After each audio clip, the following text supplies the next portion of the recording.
Welcome to the Friday Spotlight Energy Report for October 8th, 2010. Hosted by Jed Knudsen, Shona Kay, and Chantel Flanders. Here is Shona Kay with this week's major headlines. Thanks, Jed. The state-owned Export-Import Bank of Korea expects to lend out close to $10 billion for the construction of nuclear power plants in the United Arab Emirates. One of the main benefactors of the loans will be Korea Electric Power Corporation. Korean companies are being very aggressive with international contracts such as this, as they've already committed over $50.7 billion this year. Over 72% of the deals involve the Middle East. Earlier this week, UN Climate Chief Christiana Figueres advised delegates to identify common ways to battle climate change. The UN is veering away from a more aggressive approach and is now focusing on pledges that have already been made. It hopes to build on those and to avoid talks being stalled due to the issues of sharing the emissions-cutting burden between poor and rich nations. The US president used his weekly radio address this past Saturday to tout the benefits of clean energy. He specifically discussed the cutting-edge solar power plant being constructed in the Mojave Desert. He also used this opportunity to lay some groundwork for the upcoming elections. He more than hinted that all of the work that Democrats are doing to promote clean energy will be undone if Republicans gain control, as they plan to abolish many of the incentives that have been created during this administration reign. In his address, President Obama went on to say, "We can go back to the failed energy policies that profited oil companies but weakened our country, or we can go after new jobs in growing industries."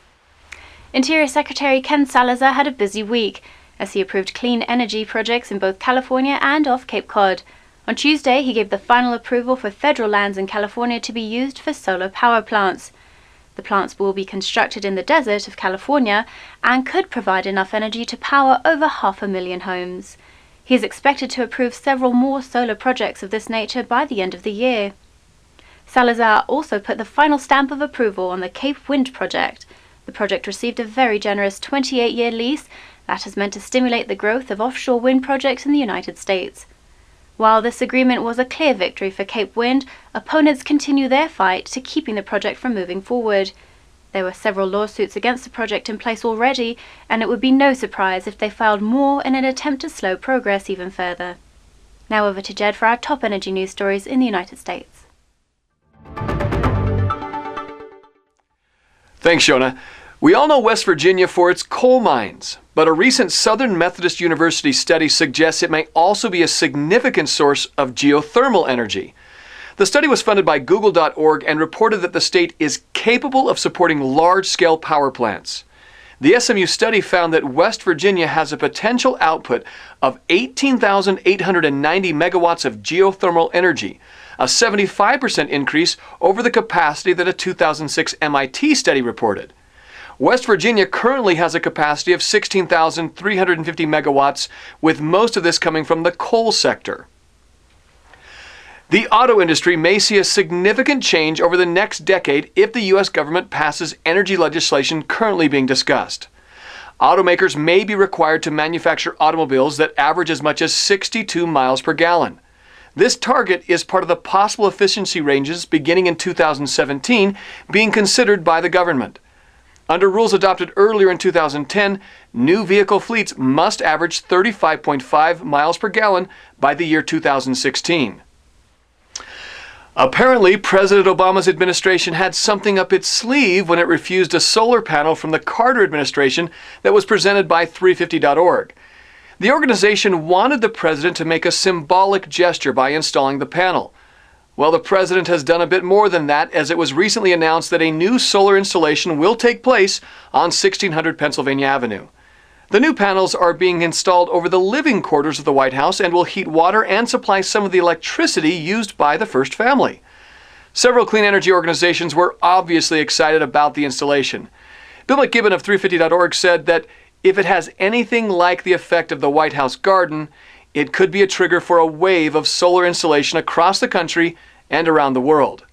Ron Resch, the president of the Solar Energy Industries Association, was also pleased, stating, "Putting solar on the roof of the nation's most important real estate is a powerful symbol calling on all Americans to rethink how we generate electricity." Now over to Chantel with more energy news from around the world.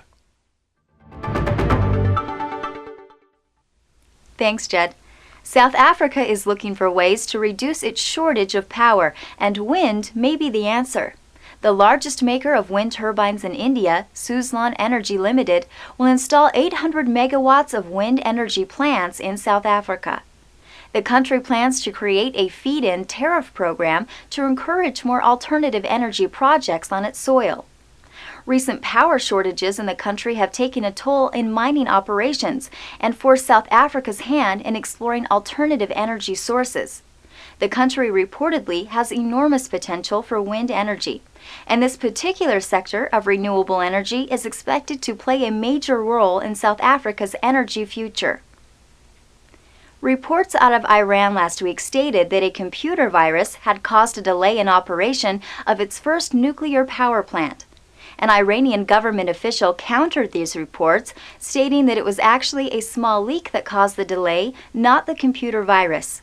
The government official also stated that the leak has been fixed and the core of the reactor is working properly.